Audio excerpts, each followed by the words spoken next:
Bueno, pues retomamos para adaptarnos a los plazos y al horario que tenemos marcado de la actividad formativa. Como decíamos antes de este pequeño descanso, de este pequeño parón, vamos a analizar la evolución normativa de la administración digital en nuestro país y para ello tenemos que hacer un repaso y una serie de referencias a algunas normas que, como la Ley 11/2007, están ya derogadas, pero que fueron hitos normativos eh, indiscutibles para conseguir avanzar en el reconocimiento del derecho de la ciudadanía a relacionarse por medios digitales con las administraciones públicas y a poder acceder al elenco de servicios que éstas prestan en seguimiento de ese mandato del artículo 103.1 de la Constitución española. Esta norma, pues, recoge esa esencia y esa aspiración legítima que han perseguido los diferentes legisladores, porque ya hemos dicho que la tecnificación y la modernización de la actuación administrativa ha sido una constante desde inicios de los años 90 del pasado siglo. Ya aquellas leyes añejas, ya esa ley 3092 decía en su exposición de motivos que la ley se abre decididamente a la tecnificación y modernización de la actuación administrativa en su vertiente de producción jurídica y a la adaptación permanente al ritmo de las innovaciones tecnológicas. También había una ley, la Ley 24/2001 de medidas fiscales, que llevó a cabo el establecimiento de registros telemáticos para la recepción o salida de solicitudes, escritos y comunicaciones por medios telemáticos y la notificación por estos medios cuando el interesado hubiera señalado la preferencia de dicho medio. Por consiguiente, ya había un caldo normativo que permitía pues reconocer ese derecho. ¿Cuáles son las principales ideas fuerza de esta norma que, insisto, ya está derogada, pero que es necesario y que es imposible no citar, aunque sea de manera breve? Pues, bueno, en primer lugar, eh, la virtuosidad de esta norma, y por eso la traemos aquí a colación, es que establece la obligatoriedad de digitalizar la actuación de las administraciones públicas tal y como se establece de manera precisa en el artículo 1.2, que exponía lo que sigue.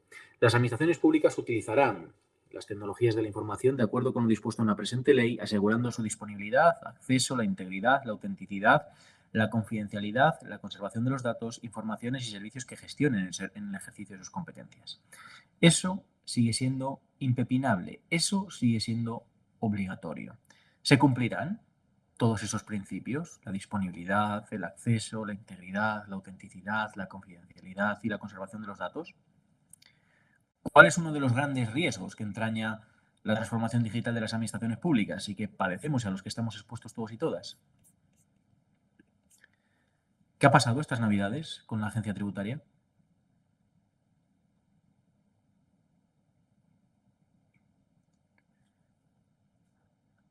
¿Han seguido las noticias estas Navidades? ¿Qué le ha pasado a la agencia tributaria que nos afecta a todos y a todas?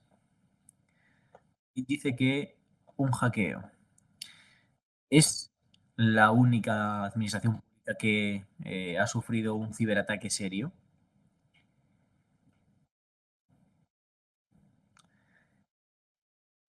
Tenemos multitud de riesgos que ponen en jaque esos principios de disponibilidad, acceso, integridad, autenticidad, confidencialidad y conservación de los datos. Veremos en qué queda, veremos qué es lo que finalmente es capaz de esclarecer el Centro Criptológico Nacional, que es a quien le corresponde el asesoramiento y la protección de las administraciones públicas. Las brechas de datos personales son una preocupación incontestable y de primer nivel porque no solo están poniendo en jaque la información, ese principal activo de las administraciones públicas, sino que, como muy bien dice Sebastián, estamos empezando a ver serios problemas, no solo en Cataluña sí es cierto que ha habido algunos problemas muy concretos en materia sanitaria, los ataques han ocasionado no solo la exposición de las historias clínicas de los usuarios de los servicios de salud, sino que también ha provocado la suspensión de intervenciones clínicas de urgencia y tener que derivarlas a otros hospitales. Es decir, ya no es, los ciberataques no solo suponen la pérdida de información pública y de datos personales, sino que está teniendo una influencia decisiva en el funcionamiento real y tangible de las administraciones públicas. Estos principios, por eso, o sea, solemos traer ciertos preceptos a colación de esta norma. Estos principios siguen siendo de obligado cumplimiento. La norma está derogada, pero estos principios están incardinados en otros textos normativos y también en el Reglamento General de Protección de Datos. Por consiguiente, por eso decimos que avanzar hacia la transformación digital está muy bien, pero hay que hacerlo con cabeza, con mesura y con una serie y una hoja de ruta clara y precisa. No podemos dar el salto a la inteligencia artificial si no estamos ni tan siquiera implementando el Esquema Nacional de Seguridad como se debería, si no estamos respetando la normativa de protección de datos de carácter personal. Entonces, son cuestiones que rodean el debate de la transformación digital de las administraciones públicas. Nadie está libre de sufrir un ciberataque, pero sí hay ciertos que hay algunos casos que son flagrantes, como el del Servicio de Empleo Público Estatal, que ha sufrido tantos ciberataques que ya no hay más datos que robar y que es filtrar, sino que en el último de los ciberataques, lo que se filtró fueron las pasarelas de pago y los datos de esas pasarelas de pago de ayudas destinadas a personas que están en riesgo de exclusión social y que necesitan esas ayudas, esas prestaciones para sobrevivir en su día a día. Es decir, estamos teniendo serios problemas ya que van más allá de los ciberataques que suponen el robo de información. Pese a todo ello, es necesario tener en cuenta eso, que para digitalizar la actuación de las administraciones públicas hay que cumplir una serie de premisas y una serie de principios que exigen inversión, que exigen formación y que exigen concienciación de los actores que formamos parte de las administraciones públicas. Pero bueno, hecha este paréntesis, conviene reconocer que esta norma supuso un punto de inflexión innegable a la hora de reconocer en el artículo 6 el derecho que tenemos todos y todas los ciudadanos a relacionarnos por medios digitales con las administraciones públicas, y otra de las cosas que hace sumamente importante es que consagra la relación con las administraciones públicas por medios electrónicos como ese derecho que tenemos todos y todas y que también aparece ahora ya reconocido en la Carta de Derechos Digitales del año 2021 elaborada por el Gobierno de España.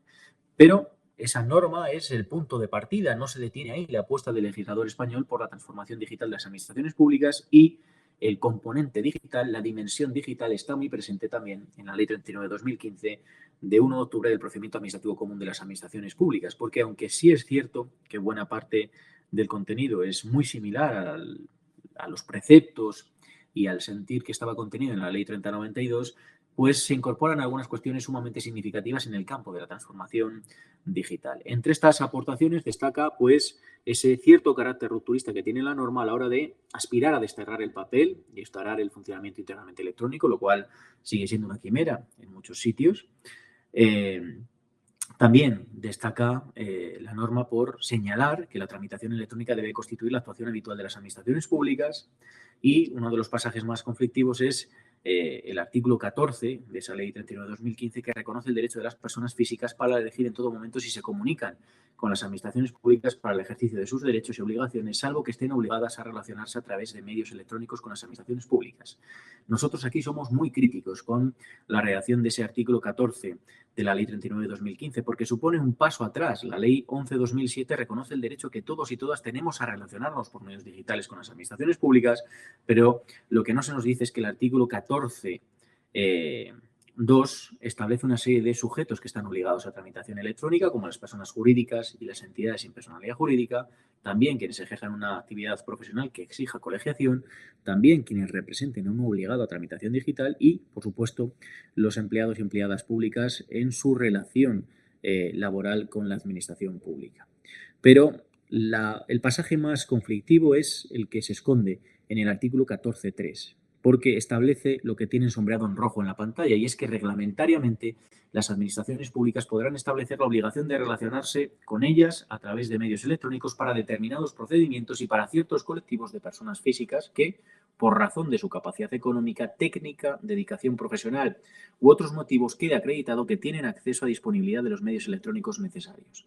Este pasaje es sumamente conflictivo porque supone un paso atrás. Supone la progresiva transfiguración del derecho a relacionarnos por medios digitales con las administraciones públicas a un deber inexcusable. ¿Habrán hecho las administraciones públicas uso de este artículo 14.3? ¿Qué creen? Y en caso afirmativo, ¿puede suponer algún problemilla? La Universidad de Salamanca, sin ir más lejos, hizo un reglamento de desarrollo y adecuación de los procedimientos administrativos universitarios a las leyes 39 y 40/2015. En ese reglamento de desarrollo hizo uso de este artículo 14.3 y extendió la obligatoriedad de relacionarse por medios digitales con la universidad a toda la comunidad universitaria. Eso nos está dando multitud de problemas, porque los estudiantes no son conocedores de que son obligados a tramitación electrónica. Muchos de ellos no tienen ni tan siquiera firma digital y están viendo conculcados algunos derechos en diferentes procedimientos administrativos que tienen que ver con la gestión de su matrícula, las tasas, etcétera, etcétera, etcétera. Por eso, este pasaje es muy conflictivo, y está dando algunos problemas sumamente importantes porque genera indefensión y estamos desprotegiendo al administrado. Por eso decimos que es un poquito complicadilla los pasos que estamos dando para lograr esa transformación digital. En muchas ocasiones es un procedimiento forzado y si la ciudadanía ve esto como una obligatoriedad inexcusable, pues a lo mejor no ve la cara más amable de la transformación digital y eso les hace ser reticentes. Alberto pregunta, ¿se podría plantear a través de unas bases de selección que tienen carácter reglamentario la obligación de formular las solicitudes electrónicamente? La mayor parte de las administraciones públicas lo están haciendo. Es más, son más restrictivos todavía. Y no solo están estableciendo la obligatoriedad de solicitarlo de manera electrónica, sino a través de procedimientos muy precisos establecidos en sus sedes electrónicas.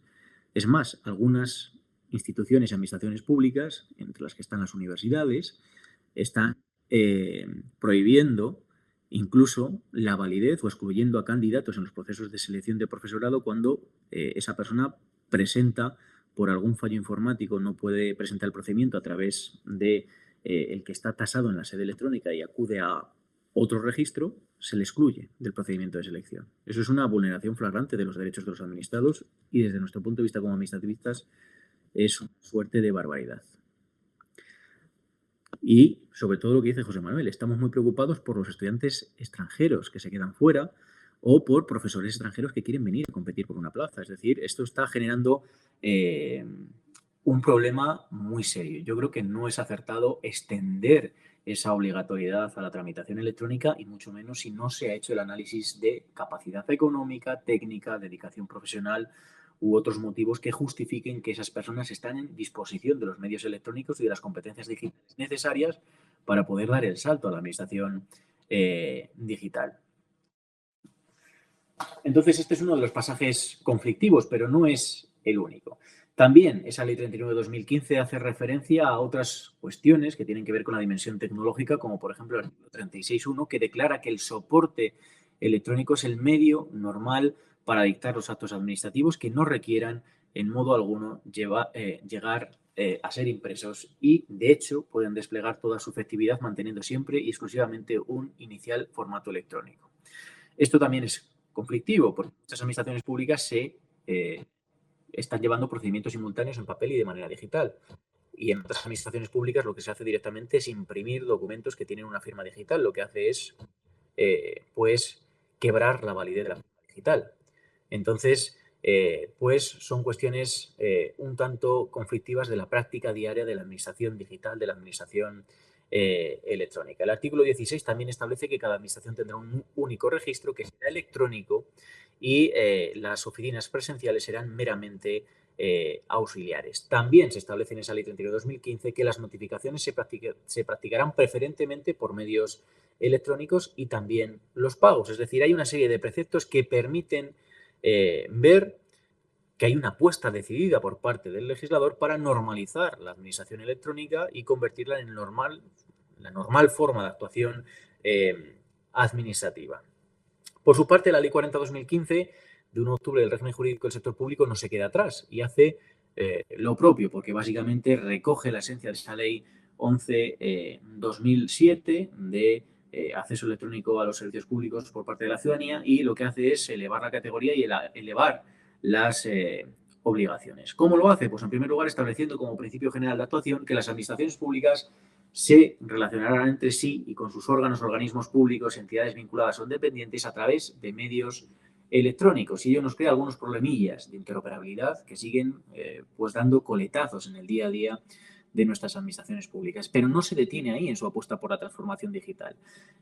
Tiene también una suerte y una serie de importantes previsiones en materia de convocatorias y sesiones de los órganos colegiados a distancia y también pues se encarga de normativizar, de regular esos requerimientos para el funcionamiento de la administración digital a los que hacíamos referencia con anterioridad, como son la sede electrónica, el portal de Internet, los sistemas de identificación, los sistemas de firma, el intercambio de datos en entornos cerrados, lo que tiene que ver con la interoperabilidad de las firmas electrónicas y también el archivo electrónico de documentos. Y otro de los pasajes también sumamente peliagudos o conflictivos es el que tiene que ver con la regulación de la actuación administrativa automatizada, que se pretende apuntalar con un precepto que es el artículo 41, el cual desde nuestro punto de vista contempla para el año en el que se promulga esta legislación una vacua e insuficiente regulación.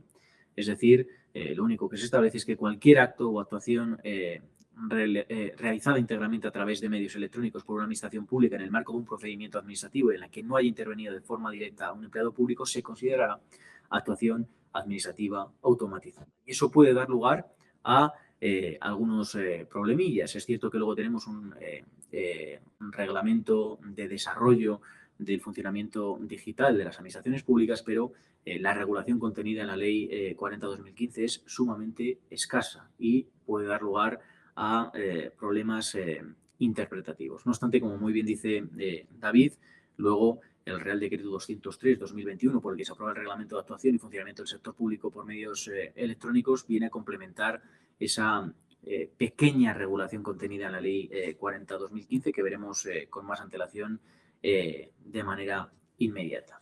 ¿Qué entendemos, por consiguiente, por actuación administrativa automatizada? Pues aquella que tenga presente y que se caracterice por estar en disposición de los siguientes elementos.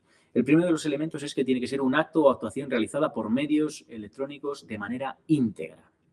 Además, tiene que ser una actuación realizada en el marco de un procedimiento administrativo y tiene que ser una actuación realizada sin que exista ningún tipo de intervención directa de un empleado público.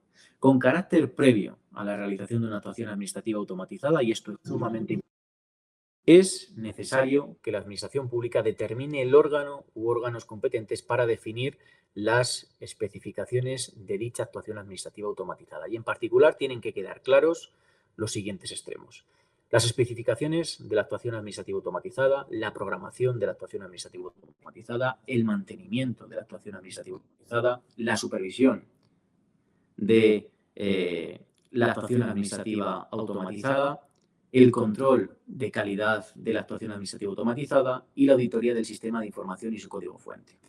Entonces, hay una serie de obligaciones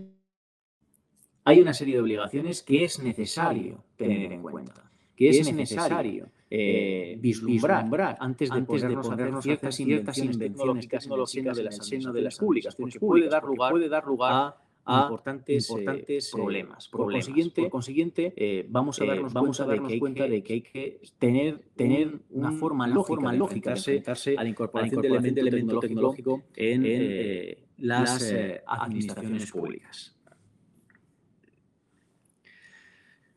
Pero no solo tenemos normas, también tenemos otra realidad. Y es que no solo tenemos normas en la actualidad que apuestan de forma decidida por la transformación digital de las administraciones públicas, sino que ahora tenemos algo que antes no teníamos, y es que por primera vez desde hace mucho tiempo tenemos la capacidad de invertir de manera real en transformación digital, entre otras muchas cuestiones. ¿Qué sabemos de los fondos Next Generation? ¿A qué nos suenan esos fondos Next Generation? ¿Tenemos alguna noción sobre ellos?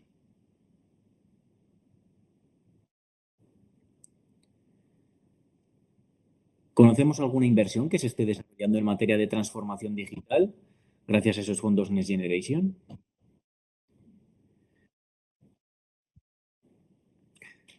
Alberto, con muy buen criterio, dice que son muy complicados de tramitar y tiene toda la razón. Son una forma muy interesante de poner a prueba la paciencia, no solo de los servidores públicos, sino también de la ciudadanía. Pero lo cierto es que gracias a los fondos Next Generation, por primera vez estamos teniendo la capacidad de invertir de manera real, de manera tangible, cantidades ingentes de dinero con las que no soñábamos.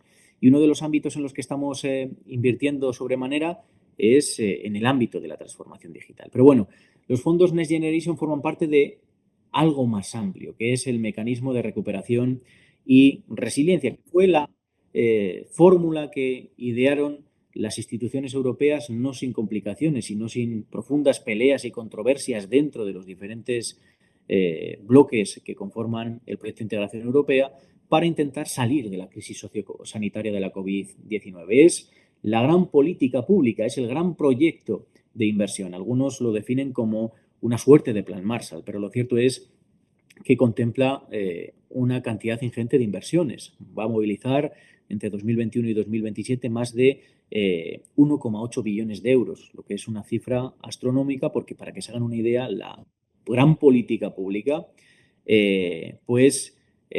hasta la fecha europea, con esa cantidad, aunque casi está la dúplica, era el Pacto Verde Europeo, que estaba dotado con un billón de euros. Pero bueno, lo cierto es que estos fondos Next Generation forman parte de ese mecanismo de recuperación y resiliencia, que es la respuesta que idearon las instituciones europeas para salir de la crisis sociosanitaria de la COVID-19, y exige a los diferentes Estados miembros que elaboren un proyecto de país para encauzar y dirigir todas esas inversiones.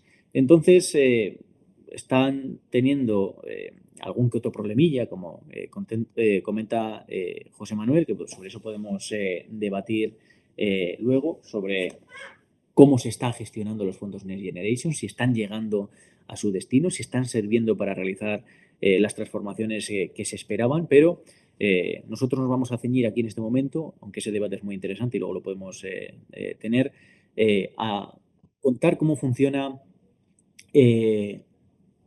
los fondos Next Generation, o cómo deberían de funcionar de manera idílica y de manera ideal. Lo cierto es que no son fondos perdidos que procedan de las instituciones europeas, no es dinero que recibamos de las instituciones europeas a cambio de nada, sino que tenemos que cumplir una serie de deberes que nos hemos comprometido a realizar, metas que vamos a perseguir y objetivos que tenemos que alcanzar, que están establecidos en un documento obligatorio que había que presentar ante la Comisión Europea, que era el Plan de Recuperación, Transformación y Resiliencia, más conocido como España Puede. Nuestro documento fue el primero en aprobarse el 7 de octubre de 2020 y estaba distribuido en 4 grandes objetivos.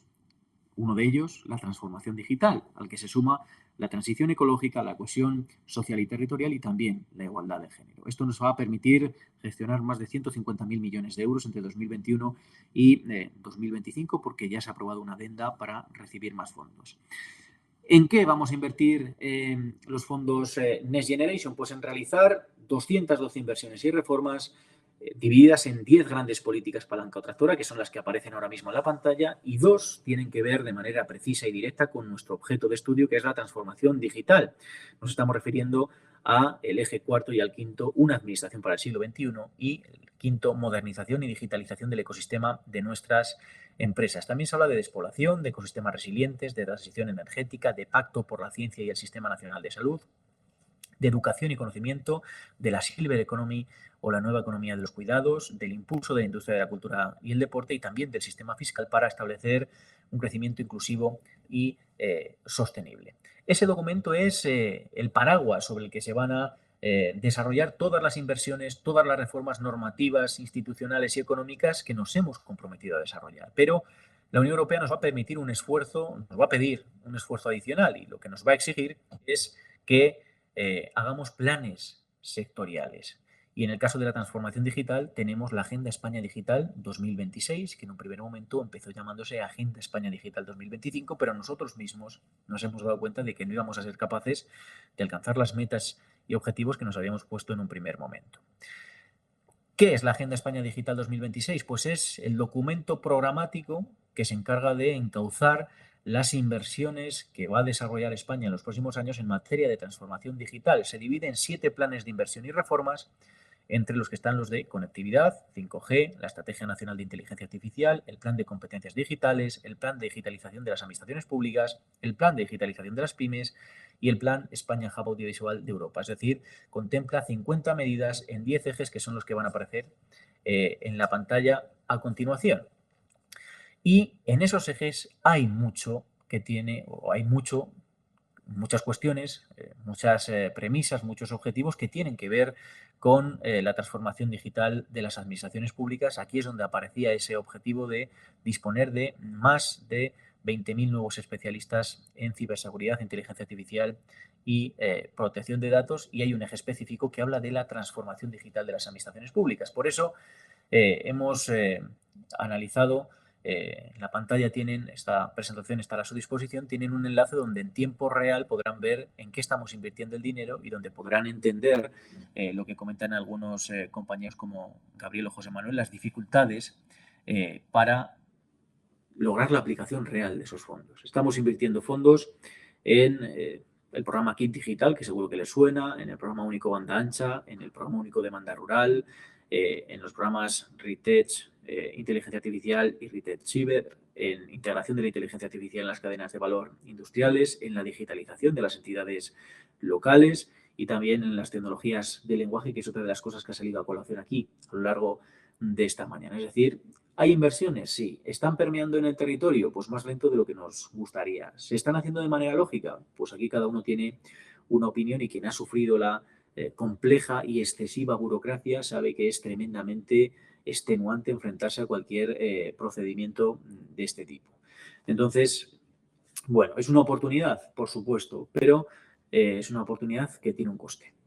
Y bueno, pues además de la Agenda España Digital 2026, también tenemos un plan de digitalización de las administraciones públicas 2021-2025 que tiene una serie de objetivos, son más de los que aparecen en la pantalla, pero para lo que nos atañe en esta sesión, pues los objetivos que se pretenden lograr con este plan de digitalización de las administraciones públicas son, entre otros, implementar el desarrollo de herramientas para la comunicación digital eficiente con la ciudadanía y las empresas, es decir, administración orientada a la ciudadanía, fomentar la automatización de procesos y el uso de la inteligencia artificial para la gestión administrativa, impulsar los equipamientos para la gestión digital y desarrollar políticas de cloud y reforzar la ciberseguridad, que ya hemos dicho que es una de las principales y de los principales quehaceres y de las principales urgencias que tiene el sector público, porque estamos desprotegidos, lo ha comentado otra compañera por ahí, pues es cierto, necesitamos ponernos las pilas en materia de ciberseguridad. No solo hay que establecer mecanismos de innovación tecnológica, sino también hay que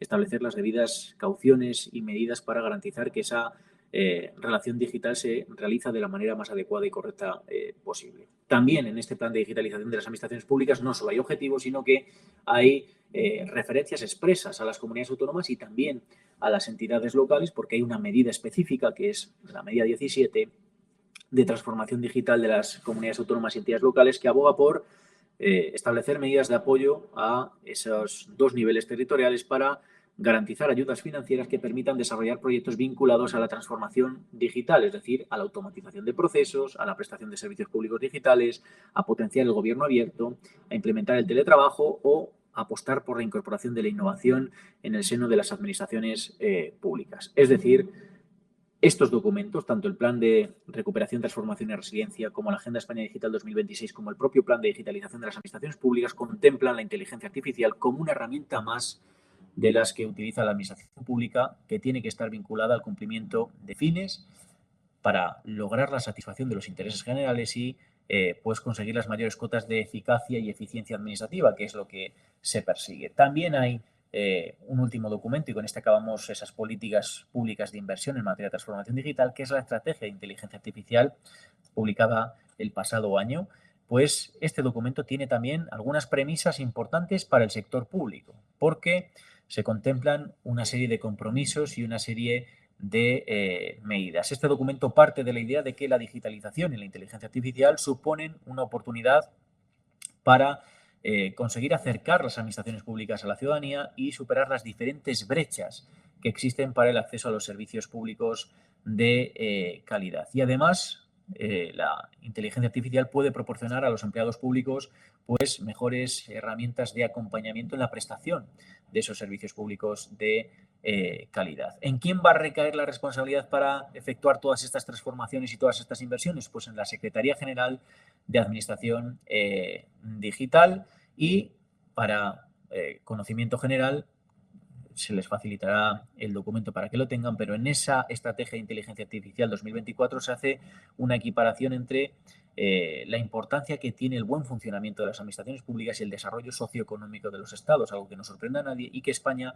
se encuentra en una posición relativamente buena porque es uno de los estados europeos que más ha apostado por la implementación de sistemas algorítmicos en el ámbito público. Ocupamos la sexta posición actualmente, y ello se debe al desarrollo de algunas iniciativas emblemáticas como el proyecto GovTech Lab o la apuesta por servicios lingüísticos básicos en lenguas cooficiales y transversales para utilizarlos en las administraciones públicas, y también la incorporación de la inteligencia artificial para intentar agilizar la actuación administrativa, eliminar cuellos de botella y potenciar la lucha contra el fraude y las medidas de ciberseguridad.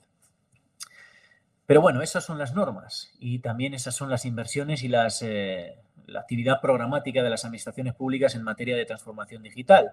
Vamos a intentar aterrizar en la parte práctica y ver y hablar de adquisición de inteligencia artificial en las entidades locales. Y lo primero que tenemos que señalar es pues, volver a ese concepto de actuación administrativa automatizada que ha sido muy estudiado por muchos compañeros de la doctrina, pero entre ellos conviene destacar al profesor Agustí Cerrillo y Martínez, que define esta automatización de la administración pública como el uso de los medios electrónicos para la adopción de actos o desarrollo de actuaciones y la intervención directa de las personas. Puede entrañar riesgos, ya los hemos visto, entre ellos, pues, se abren nuevos horizontes en el seno de las administraciones públicas que desconocemos. No sabemos cuáles son los nuevos riesgos que plantea la extensión de la inteligencia artificial y el análisis masivo de datos en el seno de las administraciones públicas.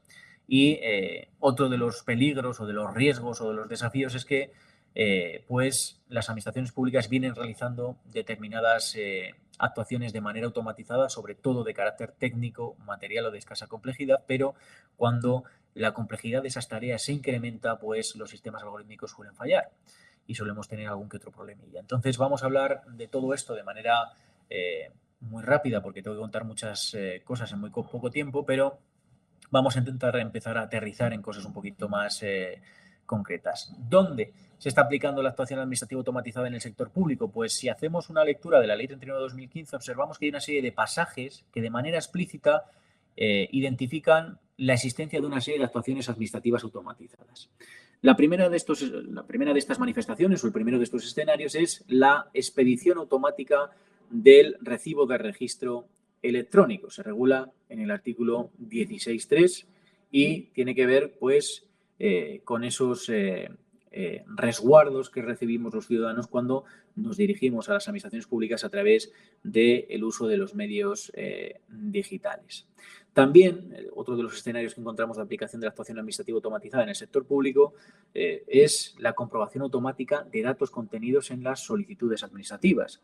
Esos campos obligatorios que están marcados en muchas sedes electrónicas, pues sirven para comprobar que se reúnen los requisitos mínimos indispensables para llevar a cabo la tramitación del procedimiento que corresponda.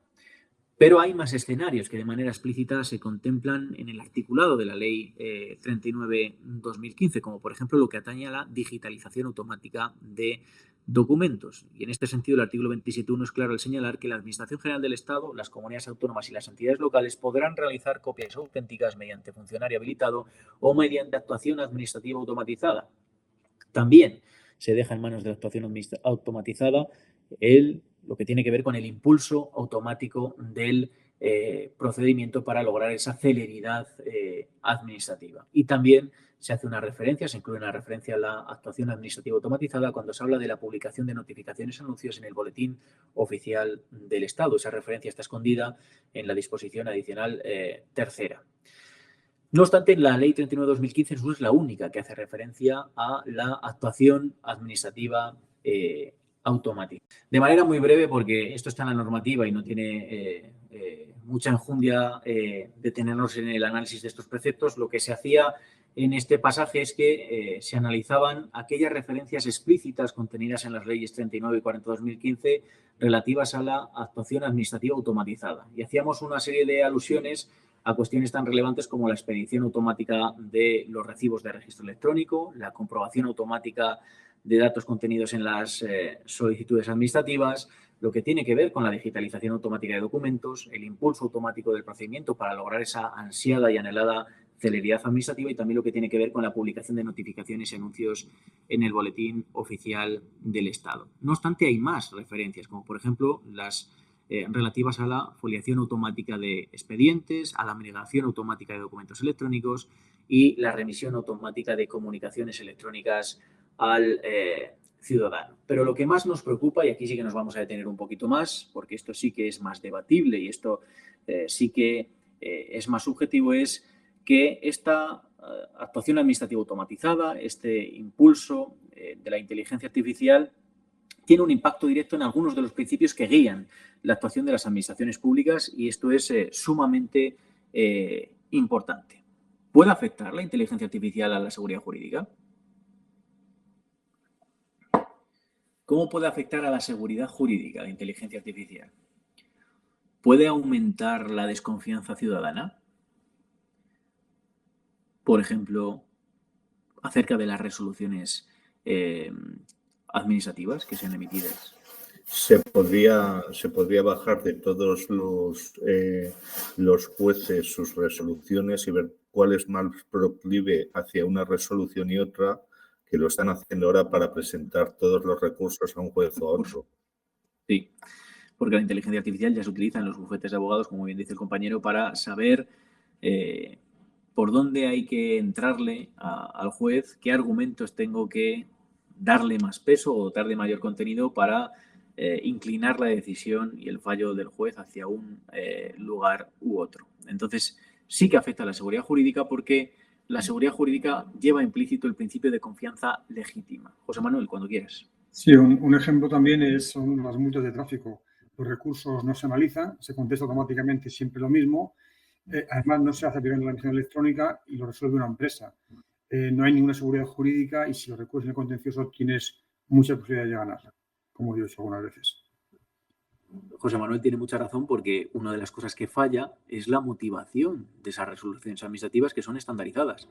Entonces, en tráfico, pues tenemos el Centro Automatizado de Denuncias que realiza esa labor y que es mejorable porque genera inseguridad jurídica y estamos vulnerando, pues, los derechos subjetivos y también los intereses legítimos de los administrados y además es que estamos poniendo en jaque el funcionamiento propio de nuestras instituciones y de nuestras administraciones públicas y eso entraña un riesgo.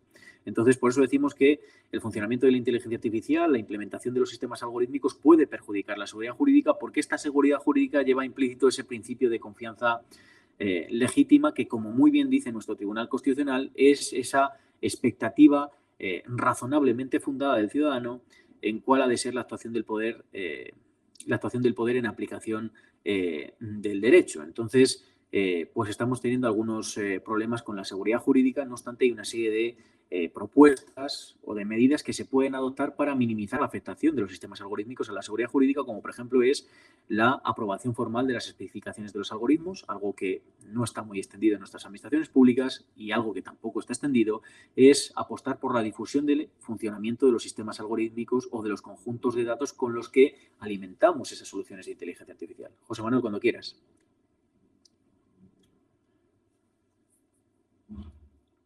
Tenías la mano levantada por ahí. No, había levantado la mano por lo de antes y no la bajé, disculpad. Nada, no te preocupes. Nada, gracias.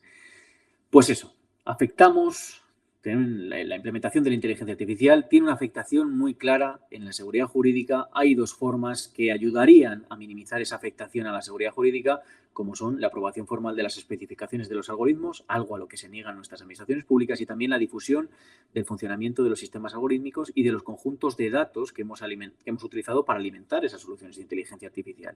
Esto es sumamente importante porque si somos conscientes de que se están utilizando datos con la suficiente calidad, pues nos dará más garantías y más certidumbre de que el funcionamiento y las soluciones que salen de esos sistemas algorítmicos son las apropiadas y son las correctas. Pero no solo está en jaque la seguridad jurídica, también está en entredicho la transparencia pública. ¿Por qué? Pues porque, como bien sabemos, la mayor parte de los sistemas algorítmicos funcionan como cajas negras o black box, es decir, como sistemas que adolecen de explicabilidad de la inteligencia artificial, es decir, que no conocemos el razonamiento lógico de esos sistemas, es decir, no conocemos esa secuencia lógica de pasos.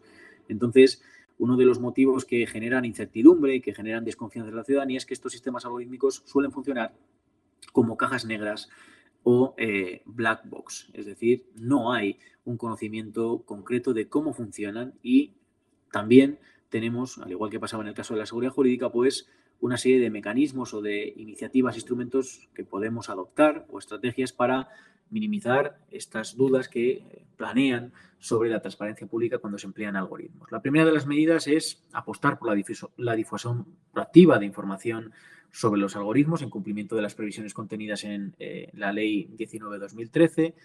La segunda de las medidas es garantizar el acceso a la información sobre los sistemas algorítmicos empleados por las administraciones públicas, algo que tampoco suele ser pues el tono habitual y que no está muy extendido. Y la tercera de las medidas sería fomentar la motivación de las decisiones tomadas a través de los algoritmos para contrarrestar esos problemillas que están dando las sanciones de tráfico que muy bien comentaba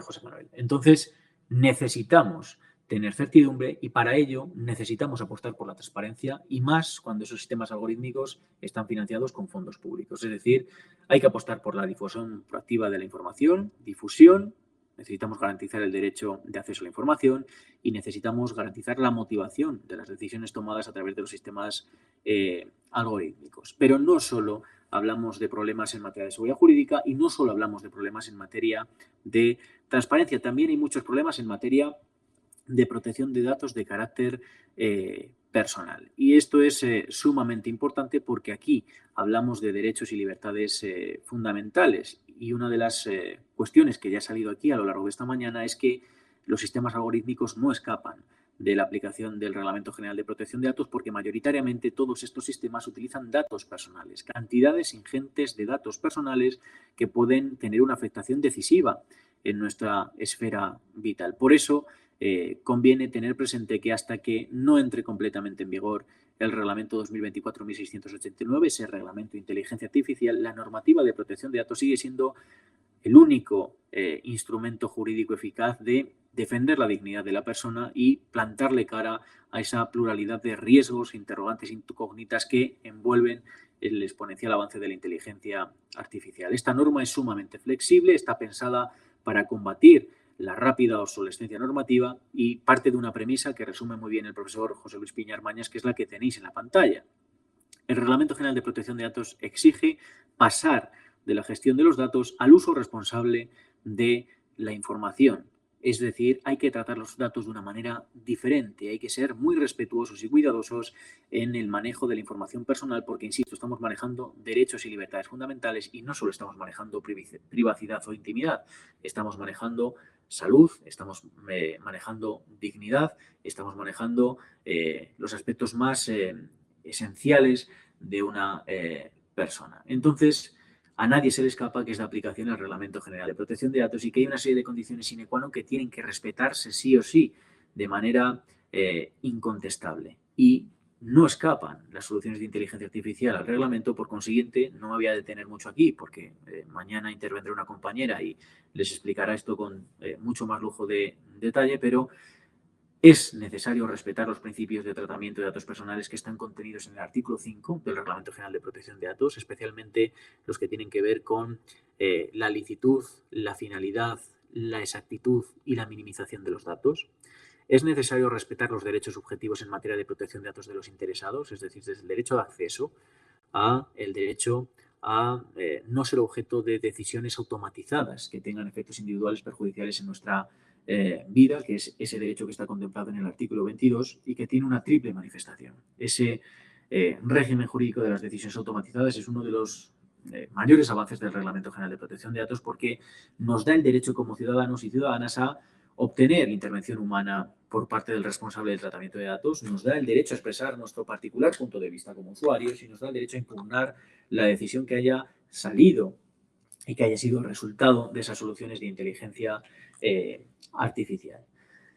Más, pues hay que cumplir los principios, hay que respetar los derechos subjetivos, pero también hay que incluir la dimensión de la privacidad desde el diseño y por defecto en todas las soluciones de inteligencia artificial. Y hay que instaurar un enfoque de riesgo, hay que realizar un análisis constante y continuo del riesgo que entrañan las operaciones de tratamiento de datos personales para los derechos y libertades fundamentales de la ciudadanía. Y para eso nos hemos inventado una cosilla que son las evaluaciones de impacto sobre la protección de datos, que la mayor parte de las administraciones públicas no cumplen y que están tasadas y que son de obligado cumplimiento en el artículo 35 del Reglamento General de Protección de Datos para ciertos tratamientos que son invasivos y que suponen la puesta en marcha de nuevas tecnologías en la sociedad. También hay que cumplir las previsiones contenidas en relación a las transferencias internacionales de datos que, como ya hemos dicho con anterioridad, están detrás de la mayor parte de estas soluciones tecnológicas. Tienen detrás a una corporación internacional que está más allá de las fronteras de la Unión Europea y que por consiguiente se están realizando transferencias internacionales de datos, no siempre con las debidas precauciones y con las medidas de seguridad que serían adecuadas o esperables y pertinentes. Y como anécdota, como resumen, hacíamos referencia a ese sistema SIRI, a ese sistema de indicación de riesgos, pues como material adicional les dejamos la sentencia de la Corte del Distrito de La Haya del año 2020 en la que se condena al gobierno de Países Bajos por vulnerar el artículo 8 del Convenio Europeo de Derechos Humanos. Es la primera vez que un tribunal le dice a un gobierno que está haciendo las cosas mal y que está implementando sistemas algorítmicos que son injustos, que generan brechas de desigualdad y que están alterando el normal funcionamiento de las instituciones y quebrando el Estado de Derecho. ¿En España habrá habido algún tipo de controversia similar a la del sistema de indicación de riesgos en alguna administración pública? ¿Qué creemos? David, Bosco. ¿Qué es Bosco? Si te animas a contarnos, porque es el caso que ponemos por ejemplo paradigmático. Pues si nos puedes poner para qué se utiliza Bosco en el chat, te lo agradecemos. ¿Alguien más conoce qué es Bosco? ¿Qué hacía Bosco? ¿O qué hace Bosco? ¿Para qué se utiliza?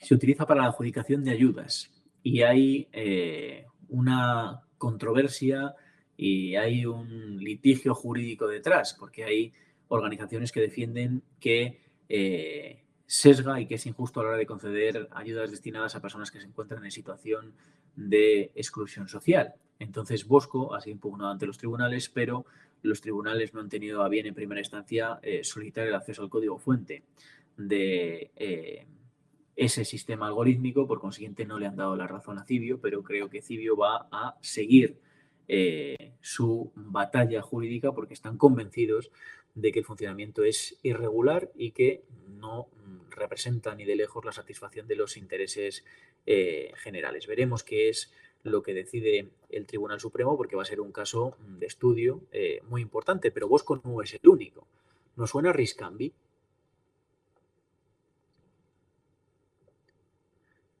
¿A alguien le suena Riscambi? Que es otra aplicación que se ha utilizado en instituciones penitenciarias. Pues con Riscambi tenemos algunas dudas sobre qué funcionamiento tiene esa aplicación informática, ese sistema algorítmico. Entonces, Riscambi era una solución informática, un sistema algorítmico, un software que se utilizaba para determinar qué reclusos tenían más riesgo o menos de reincidencia y en función de eso se concedían y otorgaban ciertos permisos penitenciarios. Pero es que no solo tenemos Riscambi, ¿nos suena Biogem? ¿A alguien le suena Biogem? ¿Ha cometido fallos Biogem? Es decir, hay infinidad de sistemas algorítmicos que están ya implementados en multitud de unidades administrativas y que son una realidad tangible. Y Biogen es uno de los ejemplos paradigmáticos donde más se ven las consecuencias derivadas de un mal funcionamiento de estos sistemas algorítmicos y de una mala interacción entre el factor humano y el factor tecnológico. Si no hacemos las cosas bien, exponemos, en este caso, a las víctimas de violencia de género y ponemos en juego su protección integral. Entonces, hablamos de realidades tangibles que conviene tener en cuenta.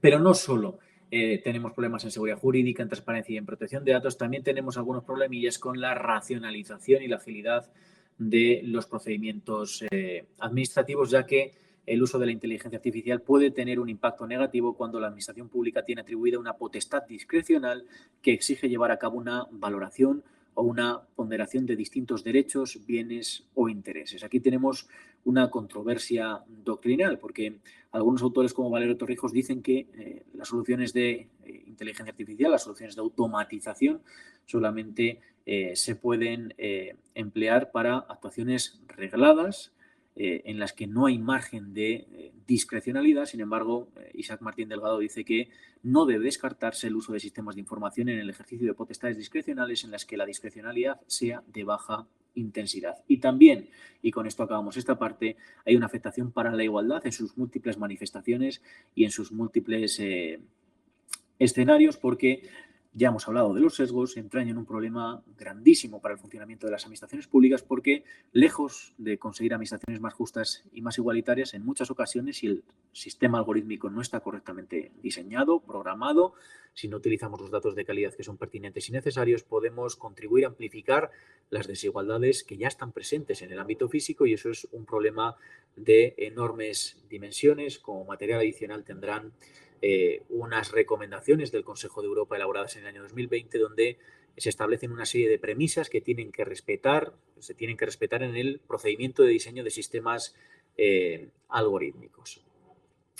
Y para avanzar y hablar de cuestiones prácticas y de ejemplos tangibles, pues vamos a ver cuáles son las ventajas y potencialidades de la implementación de la inteligencia artificial. Las hemos ido desgranando de manera paulatina, pero para concretar y precisar esas ideas hemos establecido un apartado concreto, este punto 3, de ventajas y potencialidades de la implementación de la inteligencia artificial en las administraciones públicas. Ya hemos dicho que hablamos de una prioridad incontestable en la hoja de ruta de las instituciones europeas, y así se establece en la Brújula Digital 2030, ese documento programático elaborado por la Comisión Europea en el año 2021. ¿Para qué sirve esta inteligencia artificial? Pues para mejorar la atención y asistencia sanitaria, la seguridad, para servicios personalizados, baratos y duraderos, para el acceso a la educación y la formación, para garantizar la seguridad de los lugares de trabajo, para generar esos nuevos nichos de empleo, para conseguir los objetivos del Pacto Verde y para modernizar las administraciones públicas. Y aquí lo novedoso y en lo que nos vamos a detener es en el análisis que hace Capdeferro Villasagra, ¿no?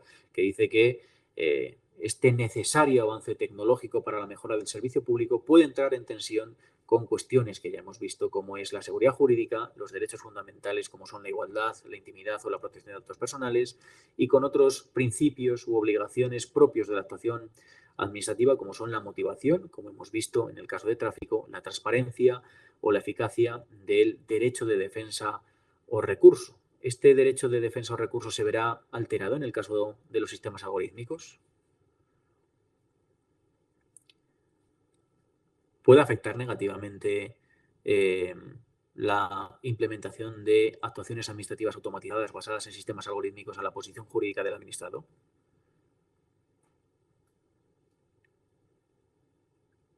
¿Qué creéis? ¿Podría ser que alguna administración directamente sacase un glosario de razones por las que no y automáticamente te enviase un círculo de reclamación? Pues sí, es uno de los problemas, y otro de los problemas tiene que ver con la explicabilidad de la inteligencia artificial.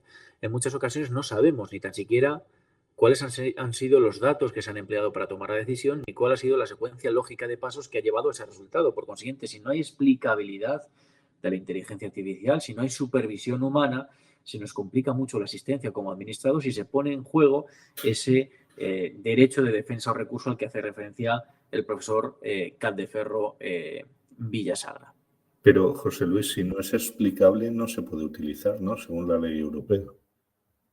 Eso es lo que dice la ley europea, pero el problema que tenemos es que durante mucho tiempo no ha habido ningún tipo de regulación y ahora tenemos que revisar sistema algorítmico a sistema algorítmico el cumplimiento normativo. Ese es uno de los problemas que tenemos, porque también hemos implementado sistemas de inteligencia artificial en campos que el reglamento de inteligencia artificial determina que son prácticas prohibidas.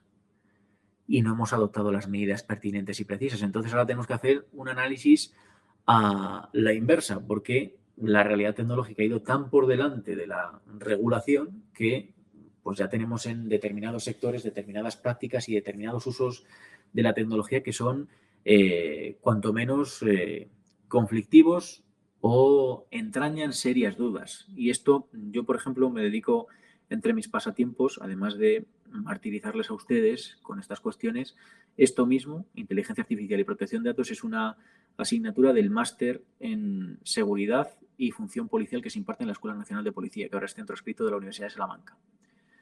Nuestros policías nacionales están muy preocupados por si las soluciones tecnológicas, las soluciones de inteligencia artificial que aplican, respetan la normativa vigente del Reglamento de Inteligencia Artificial. ¿Se aplicará el reglamento de inteligencia artificial a la labor de las fuerzas y cuerpos de seguridad del Estado? Depende, ¿Han si visto? es seguridad nacional, está dentro. Seguridad nacional pueden seguir utilizándolo, aunque no sea explicable. Es solo, Efectivamente. eso es. Es un campo excluido, es un ámbito de los excluidos. La seguridad y la defensa nacional son campos excluidos. Pero hay otra serie de sistemas de inteligencia artificial que sí que pueden ser empleados. Y si nos vamos al registro de actividades de tratamiento en seguimiento del artículo 30 del Reglamento General de Protección de Datos del Ministerio del Interior, vamos a ver que la Policía Nacional y el Ministerio del Interior tienen tratamientos pues, muy sofisticados de datos personales y soluciones de inteligencia artificial muy avanzadas, como el sistema ABIS, u otra serie de sistemas tecnológicos que son sistemas de inteligencia artificial muy avanzados que bordean o presentan ciertas controversias jurídicas. De hecho, por ejemplo, la Policía Nacional utiliza el sistema ABIS, pero no utiliza el sistema BioObserver o BioRetriever. ¿Alguien ha escuchado hablar del sistema BioObserver?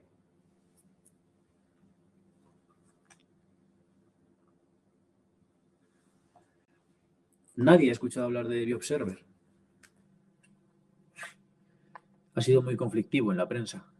Pero si yo les digo que si alguien ha oído hablar o ha visto alguna película donde salga el polígrafo, seguro que sí, ¿verdad?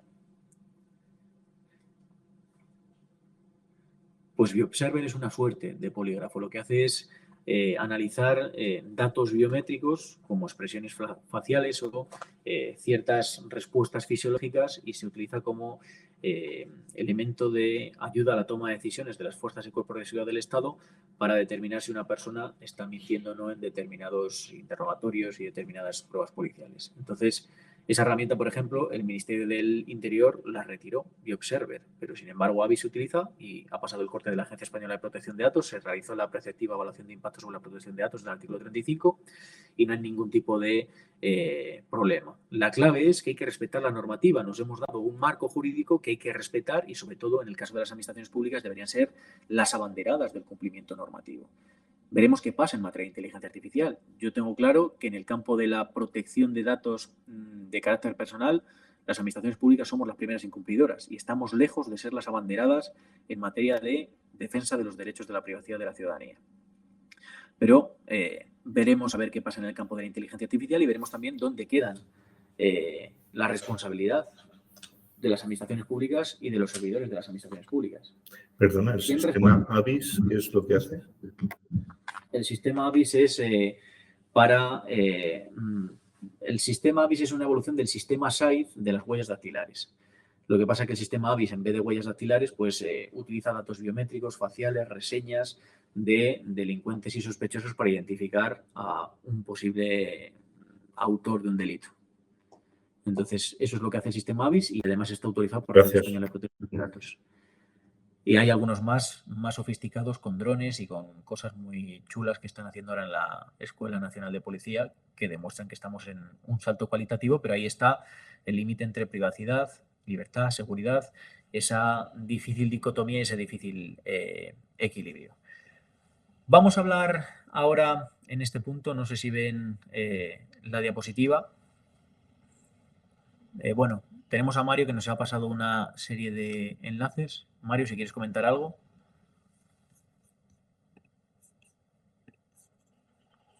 No, básicamente era porque cuando estoy siguiendo una sesión, si se comenta algo, consulto en internet, y ya que lo tenía, pues lo he pasado, si era para información de los compañeros. Genial, porque además ERTA es la empresa que está detrás de BioObserver. Conviene echarle un vistacillo a los parámetros de datos biométricos que utiliza para tomar ciertas decisiones. Pero bueno, vamos a ver si... ¿Estáis viendo la presentación? Sí, correcto, se ve bien. Vale, a ver si me deja a mí. Vale. Ámbitos de aplicación de la inteligencia artificial. ¿Dónde podemos aplicar la inteligencia artificial? ¿En qué ámbitos creen que podemos utilizar la inteligencia artificial? En las administraciones locales. Vamos a ir a lo terrenal, a lo práctico. Vamos a pasar de las musas al teatro a lo cercano. ¿En qué ámbitos podríamos utilizar la inteligencia artificial en nuestras entidades locales, en nuestras administraciones locales? ¿Hay alguien que en sus respectivas administraciones locales tenga implementado algún sistema de inteligencia artificial del que se pueda hablar sin criticarlo mucho? Yo del día a día lo que sí que puedo decir es que, por ejemplo, para hacer temas de contratación, para generación de pliego, bueno, de informes de necesidades y así, la ayuda de algunos ChatGPT, Perplexity o Notebook es útil. Lo que pasa es que tienes que vigilar mucho lo que te propone. Pero como herramienta es como una calculadora gigante. Bueno, como un generador de texto gigante. El problema es que hay que estar, la necesidad de esa reserva de humanidad de la que comentábamos antes. Necesitamos que alguien esté encima de esas soluciones para comprobar, pues eso, que lo que nos propone se adecúa a la legalidad, se adecúa a las necesidades de la administración, es lo que pretendemos conseguir con la prestación o la contratación de ese servicio, de esa obra o de esos suministros, etcétera, etcétera. José Manuel, creo que tenías la mano levantada por ahí, te he visto antes. Sí, estaba comentando, iba a comentar por escrito, que en la Diputación de León se aprobará mañana definitivamente la estrategia de inteligencia artificial para la Diputación y para los municipios de la provincia. Se está intentando, aparte de automatizar procesos en el sistema de administración electrónica, empezar por la formación para el uso de las herramientas más habituales de inteligencia artificial, sobre todo a la hora de confeccionar informes. Y lo que haremos es empezando por una formación y la adquisición ya de algunas licencias profesionales para su manejo. ¿Podrías pasarnos, bueno, cuando lo aprobéis, nos podrías mandar el enlace del documento para echarle un vistacillo? Sí, mañana se aprobará, fue también la semana pasada y se inició el procedimiento en el mes de noviembre donde se convenció a los políticos para iniciar el proceso y se llamó un grupo de trabajo y se ha desarrollado hasta ahora y ahora empezamos a ejecutarlo. Genial.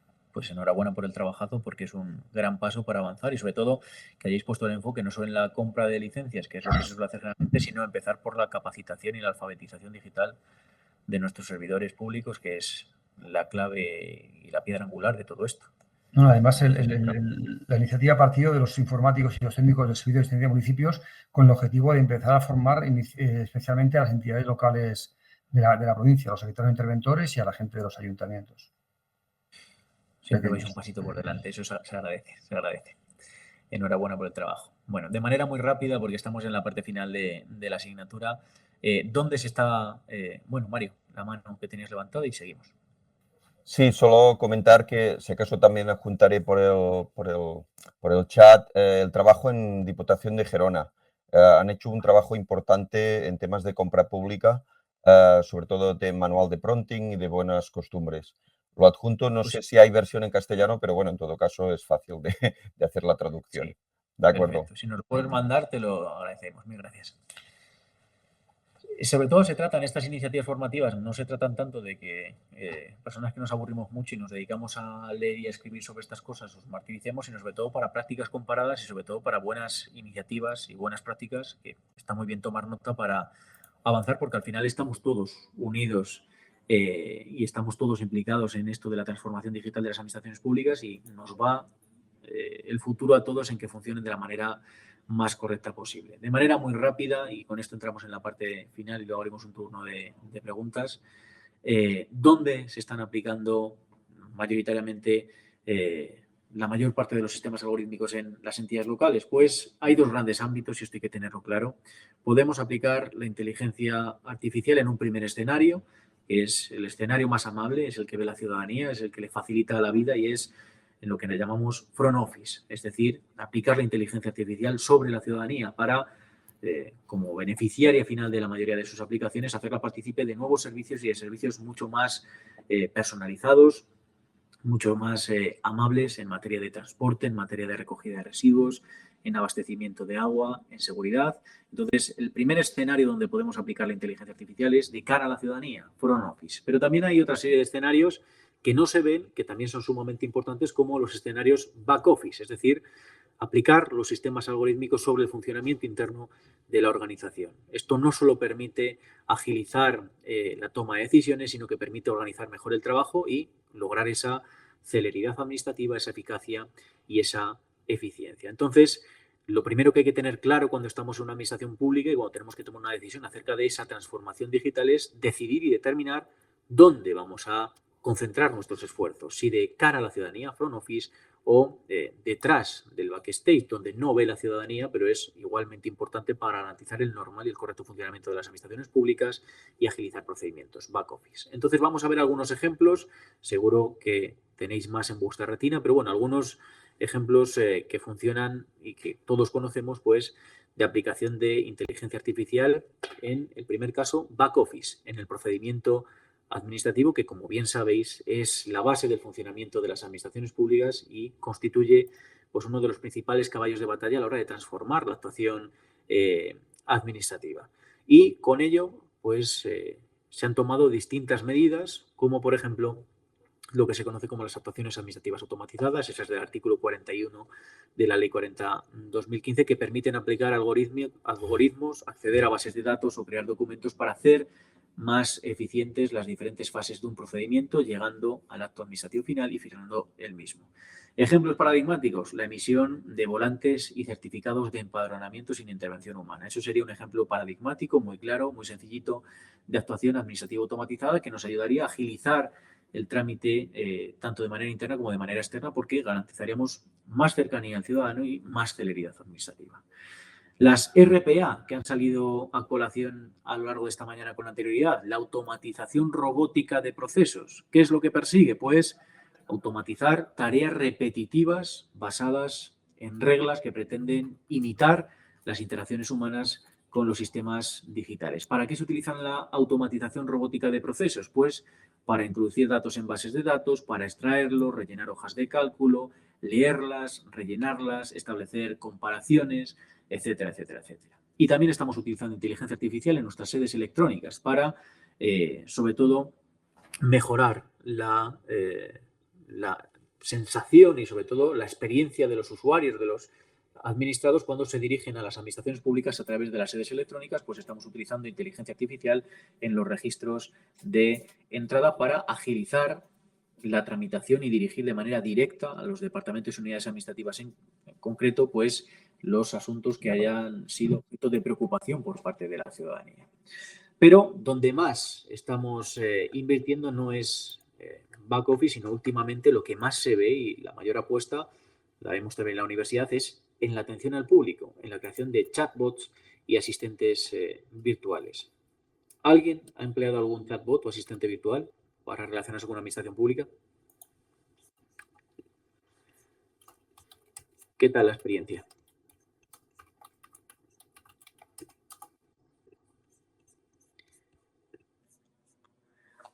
¿Qué tal ha sido la experiencia? ¿Conocéis algún chatbot o asistente virtual de alguna administración local? Diana dice que sí. ¿Alguien más?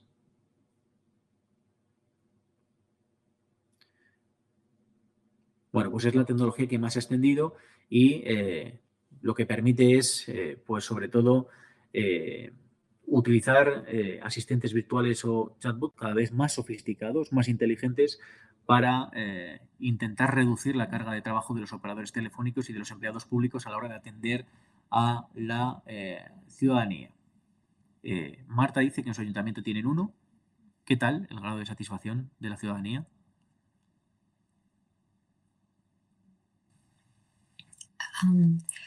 En realidad, el grado de satisfacción desde la parte de secretaría no lo podemos llegar a ver. Pero sí que es cierto que poder consultar a través de él simplemente para acceder a otras partes de la web o para poder comprobar información cuando llegamos a los periodos quizás de subvenciones o de elecciones, sí que tiene muchas consultas, pero quizás más en momentos puntuales. En todo caso, son datos que ya están lejos de la Secretaría. Sí. ¿Y permite agilizar trabajo dentro del ayuntamiento, que es otra de las partes buenas de estos asistentes virtuales? No solo mejora la atención al público porque rompemos la barrera horaria y todo este tipo de cosas, pero se nota dentro del ayuntamiento una descarga real de la carga de trabajo de ciertas consultas, por ejemplo, en esos momentos concretos. En la parte de secretaría no vemos concretamente algunos casos, pero sí que es cierto que al menos los servicios que hacen atención telefónica sí que notan en los momentos en los que se hacen muchas preguntas sobre trámites o en periodos concretos, sí que ha notado una bajada de las consultas. Pero más allá, siento no poder dar mucha más información. Perfecto. Con eso es suficiente. Muchas gracias. Entonces, bueno, Estamos utilizando chatbots y asistentes virtuales. Por ejemplo, algunos ejemplos paradigmáticos que ponemos siempre es Catalina en el Ayuntamiento de Rivas-Vacia, Madrid, o Ánaga en el Ayuntamiento de Santa Cruz de Tenerife.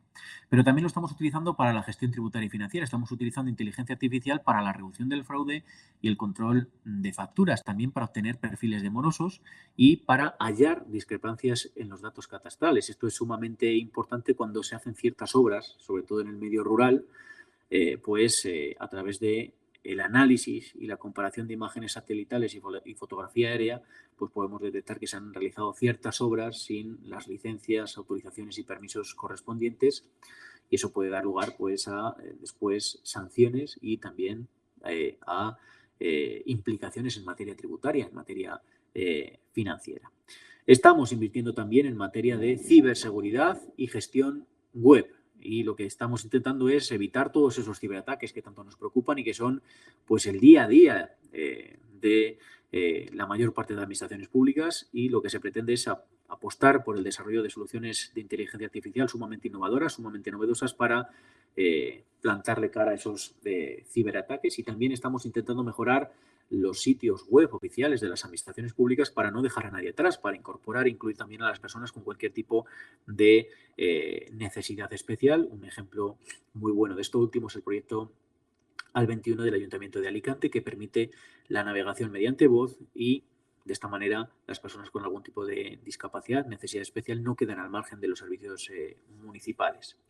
Más usos de la inteligencia artificial en la gestión de recursos humanos también se intenta implementar. Lo que pasa que en el caso de las administraciones públicas esta utilización es mucho más relativa y más residual, porque, como bien saben, los principios que deben de presidir el acceso a la función pública son el mérito y la capacidad. No obstante, como anécdota, sí es cierto que en otras partes del sector público se han intentado hacer determinados intentos para implementar soluciones de inteligencia artificial que eran de dudosa aplicación y que planteaban algunas dudas desde el punto de vista del respeto del Estado de Derecho. Y en este caso yo negaré haber dicho esto, pero cuando estaba en la Agencia Española de Protección de Datos llegó a la División de Innovación Tecnológica una petición de evaluación de impacto sobre la protección de datos de correos que planteaba serias dudas acerca de los sesgos algorítmicos y de la captación y evaluación de los recursos humanos. Se está utilizando también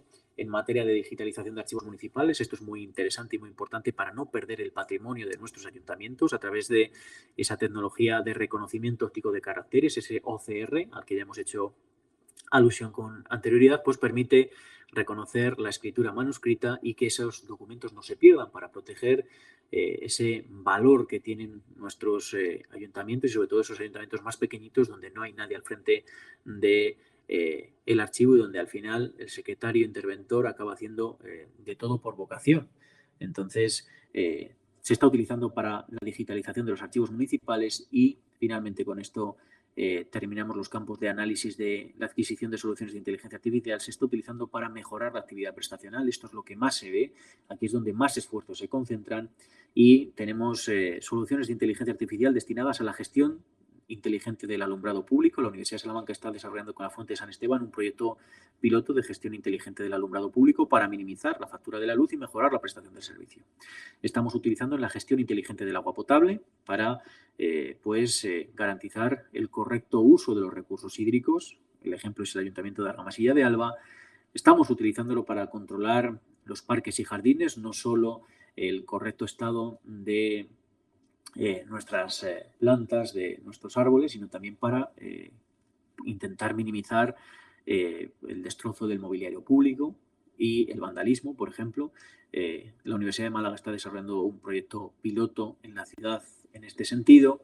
Lo estamos utilizando para el tratamiento de residuos. Se está utilizando Internet de las Cosas en las Smart Cities para detectar, por ejemplo, el nivel de llenado de los contenedores, y en función del nivel de llenado trazar las rutas de recogida de residuos para ahorrar combustible y bajar la huella de carbono, por ejemplo. Se está utilizando en la gestión del tráfico de personas y vehículos a través de la tecnología LPNR, que permite la lectura de matrículas y permite, pues, desde imponer sanciones por saltarse un semáforo de exceso de velocidad, a detectar vehículos robados, abandonados, el acceso a ciertas áreas o zonas de el casco urbano que tienen restricciones, etcétera, etcétera, etcétera. Y se está utilizando también en el campo de la seguridad ciudadana para lo que se conoce como el desarrollo de policía predictiva. Es decir, se utiliza inteligencia artificial para fortalecer la capacidad de predicción de dónde se van a producir altercados en materia de seguridad pública y también para organizar mejor la presencia policial y pues distribuir correctamente las rutas de las patrullas policiales. Esto se hace en Las Rozas, en Madrid, o en Zaragoza. Y para entrar en la parte final de este tiempo que vamos a pasar juntos, un decálogo para el impulso de la inteligencia artificial en favor de la innovación y la mejora del servicio público. Necesitamos una serie de requerimientos. En primer lugar, necesitamos cierta madurez de las organizaciones, necesitamos profesionales de inteligencia artificial y necesitamos que el personal de las administraciones públicas tenga competencias digitales. Para ello es importante que las administraciones públicas, como muy bien comentaba José Manuel, apuesten por la alfabetización digital, por la adquisición de competencias digitales. Es necesario tener muy claro dónde queremos invertir, dónde queremos poner la carne en el asador, es decir, en aplicaciones internas, back office, o en soluciones de inteligencia artificial hacia el ciudadano, que sean perceptibles por la población, front office.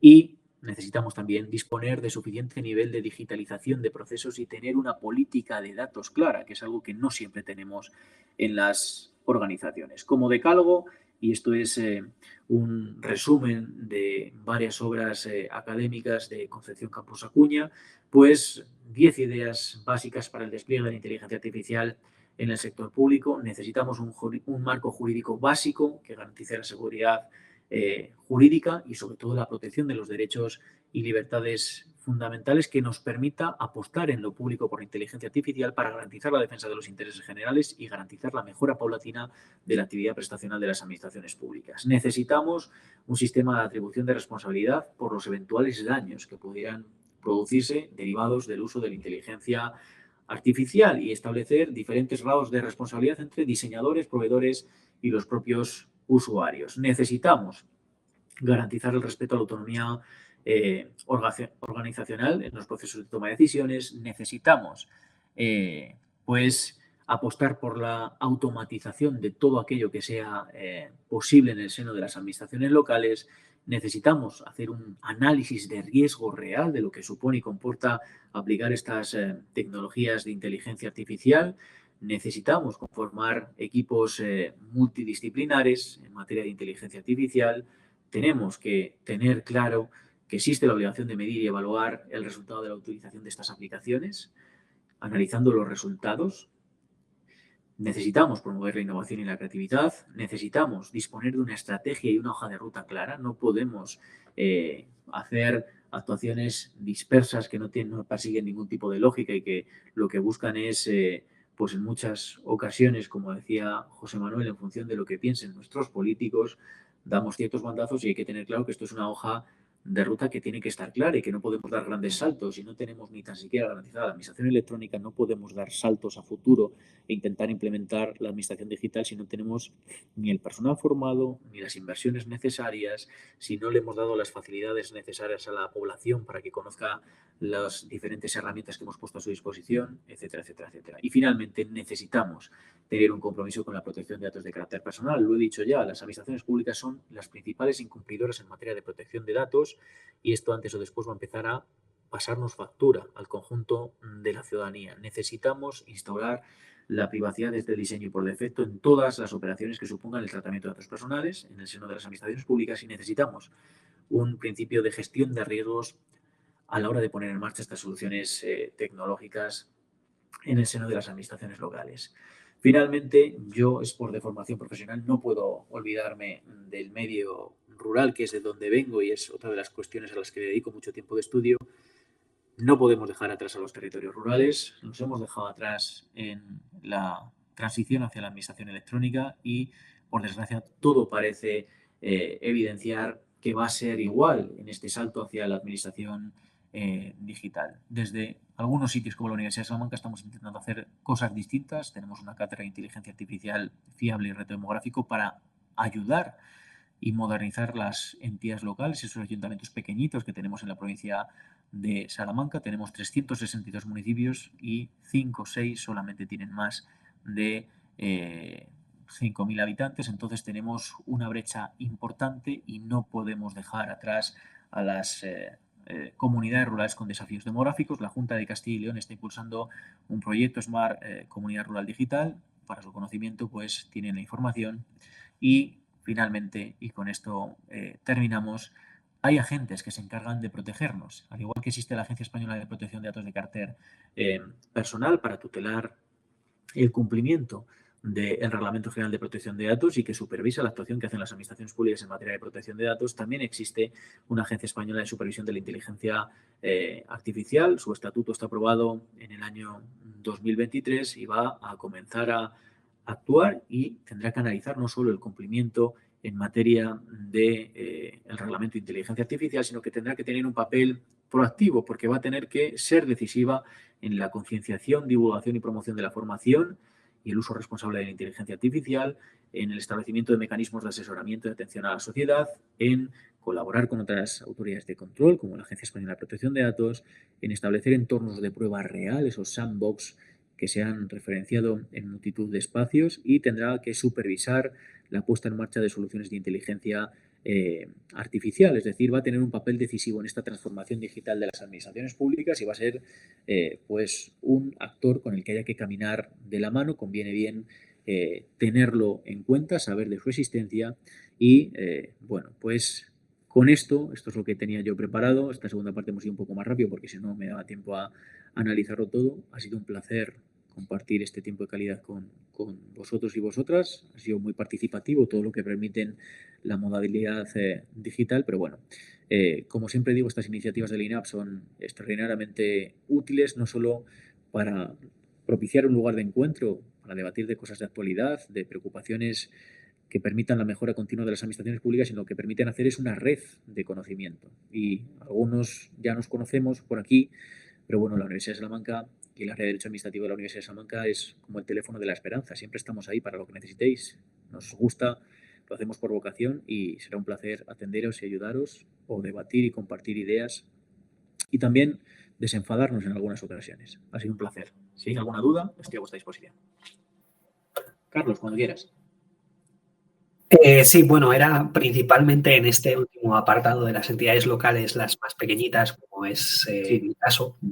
¿Realmente ves que a estas entidades locales pueda llegar ya en el corto plazo todo el tema este de inteligencia artificial, dado también los bajos presupuestos con lo que se cuentan, si no hay apoyo realmente directo de, por lo menos por parte de las diputaciones o programas? Esa es la parte clave. Necesitamos el apoyo de las diputaciones provinciales. Por eso le pedí a José Manuel el documento de la Diputación de León, porque creo que es un paso clave. Y también necesitamos, y aquí esto es a lo mejor fustigarse públicamente, pero necesitamos que las universidades públicas estén más cerca de los ayuntamientos pequeñitos y que le ofrezcan soluciones. Nosotros tenemos la capacidad de aportar recursos que para eso nos pagan por investigar y para eso desarrollamos soluciones tecnológicas que están para generar un valor añadido. Entonces necesitamos mejorar las sinergias con lo público y los pequeños ayuntamientos. Eso es una suerte de mantra que perseguimos aquí en la Universidad de Salamanca. Tenemos que estar más cerca de los ayuntamientos para ayudarle a lo que necesiten. Desde, pues, por ejemplo, en Salamanca tenemos un problema. El servicio de asistencia a municipios se queda bastante más corto de lo que a mí me gustaría y desearía. Y los secretarios interventores creo que también. Entonces, en muchas ocasiones, cuando hay algún ayuntamiento que nos conoce porque trabajamos reto demográfico y solemos salir de la universidad porque vamos a pueblecitos pequeños, cuando nos conoce, pues nos mandan informes, se les hacen, o sea, los hacemos gratis amor, o sea, lo hacemos por compromiso y vocación y cuando no llega el secretario interventor, pues intentamos llegar nosotros. Igual que pasa en materia jurídica, pasa en materia tecnológica. Por ejemplo, hemos comentado lo que pasa en la Fuente de San Esteban, pues es necesario que llegue. Sería una fórmula muy buena para descargar de trabajo a los secretarios interventores que en territorios como el mío, en Castilla y León, no tenemos secretarios interventores, hemos tenido que recurrir a una bolsa de interinos y sería muy bueno y sería muy necesario. Ahora depende del papel de las diputaciones provinciales. Me alegra enormemente que León haya dado el paso de avanzar en este campo, a ver si cunde el ejemplo y en el resto de territorios se expande. Pero sí, necesitamos inteligencia artificial de manera razonable y siempre respetando los derechos y libertades fundamentales. Sí, vale. Si me permites, José Luis, el problema que tenemos las diputaciones es lo que necesitamos como comer es un cambio del modelo de financiación. No podemos recibir menos financiación las diputaciones que más servicios tenemos que prestar. En este país, el sistema de financiación de las diputaciones se centra fundamentalmente en el número total de habitantes de la provincia y eso quiere decir que provincias sin municipios que vamos a atender tienen 3 veces más recursos, por ejemplo, si comparamos Alicante con Soria, por ejemplo, ¿no? Soria recibe 44 millones, Cádiz 204. Cádiz tiene 23 ayuntamientos que atender, por ejemplo, ¿no? Las entidades locales menores, que en Salamanca no hay muchas, pero no tenemos 1.280. En Madrid no saben ni lo que son. Pero tenemos 1.280 pueblos, algunos de 5.000 habitantes, 3.000 habitantes, que no son ayuntamiento y también tienen ciudadanos. Entonces, necesitamos modificar el sistema de financiación de diputaciones para que tenga en cuenta los servicios que hay que prestar, la población a la que hay que atender, los núcleos de población a los que hay que atender y no centrarse en el número de habitantes. Hay un dato muy llamativo. En el año 2022, la Comunidad de Madrid invirtió en políticas de reto demográfico tanto dinero como Castilla-La Mancha y Castilla y León juntas. Sí. ¿Por qué hace eso? ¿Porque tiene más dinero o tiene más ideas? No, porque tiene muchos más recursos. En concreto, 10 veces más recursos en su parte como diputación que cualquier diputación de Castilla y León o de Extremadura, por lo de Castilla-La Mancha. Sí, la financiación es un problema, pero es un melón que nadie quiere abrir. Pero es necesario. Necesitamos tener en cuenta los servicios, necesitamos tener en cuenta la dispersión, el número de entidades, cuestiones que están siendo inobservadas actualmente y, por desgracia, pues sí, tenemos solo en cuenta la población y así nos va. Es difícil plantarle cara al reto demográfico, es difícil conseguir que todas las administraciones y las entidades locales se pongan en línea en esto de la transformación digital si no hay recursos.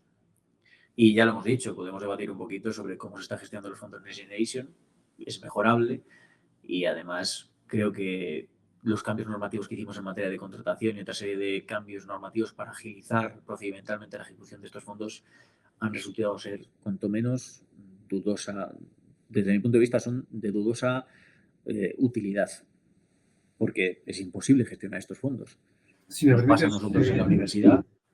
Yo participé un poco indirectamente en el reto 36-2020 y lo que anuncié en aquel momento es lo que ha pasado. No nos hace falta normas, nos hace falta aplicar las normas. En esos pliegos, en esa ley pone que la Administración del Estado se comprometía a hacer pliegos tipo administrativos y técnicos. No los ha hecho.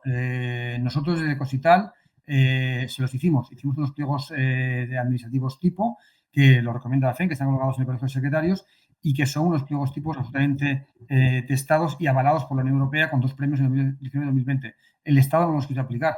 Así vamos a comprar placas solares en media España y cada ayuntamiento tiene que buscarse la vida para hacerse el pliego técnico, por ejemplo. Y el pliego administrativo, digo, lo puedes coger de Cosital, ¿no? Pero mucha gente está acudiendo a la inteligencia artificial para hacerle pliegos que no sabes que copiar lo que les parece y que no sabes dónde tomar las cláusulas, ¿no? Entonces, el Estado ha hecho muy mal los deberes haciendo una norma que el Estado ha incumplido.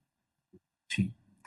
Cuando nos dedicamos a comentar eso, ya decíamos que iba a ser un parche mal entendido.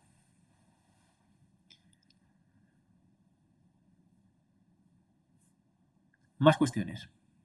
Si no hay ninguna duda más, pues ha sido un placer y os dejo descansar. Tenéis mi correo electrónico a vuestra disposición. Perdona, José Luis.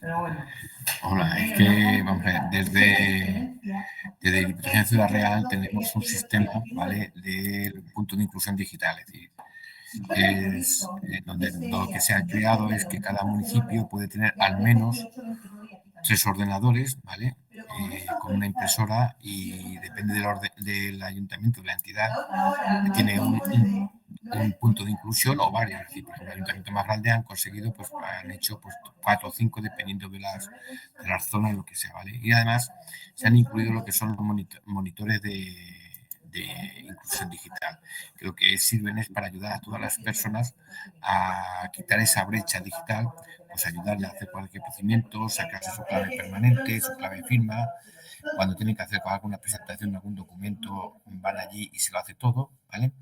Yo tengo un PowerPoint, un PDF donde se explica un poquito todo lo que se está haciendo, ¿vale? No sé si sería conveniente a lo mejor subirlo, pues para, pues si lo quieres pasar. Si lo subes te lo agradezco. Si no, intentaré buscarlo. Si me lo mandas a mí, yo me encargo de subírselo a Lina. José Luis, estás como José Luis Domínguez, ¿no? Te lo envío por correo electrónico, ¿no? Vale, perfecto. ¿Vale? Entonces, y a José Ignacio, que está preparando un congreso para junio, pues hombre, a lo mejor podemos hacer algo ahí porque nosotros tenemos bastantes años con todo este tema, ¿vale? Lo que se hizo es para evitar la brecha, pues lo que se ha montado es que cada ayuntamiento pueda tener un acceso, ¿vale? Tenemos lo que le llaman los PIP o los puntos de inclusión digital, donde la gente va allí, sobre todo en los municipios muy rurales, donde la gente, pues, la gente más joven tiene 60 años, ¿vale? Entonces, pues ayudarle a todas esas relaciones, cuando tiene que presentarse cualquier cosa, cuando tiene que hacer cualquier cosa, entonces ellos le enseñan e incluso le forman, hacen formación, explicaciones, hacen un poquito de todo, ¿vale? Yo si quieres te lo subo, José Luis, y si lo puedes subir, pues ¿vale? Te lo agradezco. Mil gracias. ¿Vale? Luego las presentaciones las vais a preparar todo, ¿no? ¿Las vais a dejar colgadas? Las presentaciones os las podéis descargar directamente ahora, pero yo se las voy a mandar al INAP ahora junto con unos libros que os vamos a regalar digitales y unos materiales adicionales. Venga, gracias. Nada, un placer.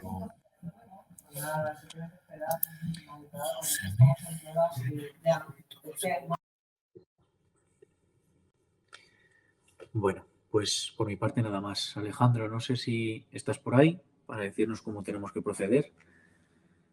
Yo voy a acumular, si me pasa ahora el compañero el material, pues lo acumulo y lo difundimos luego.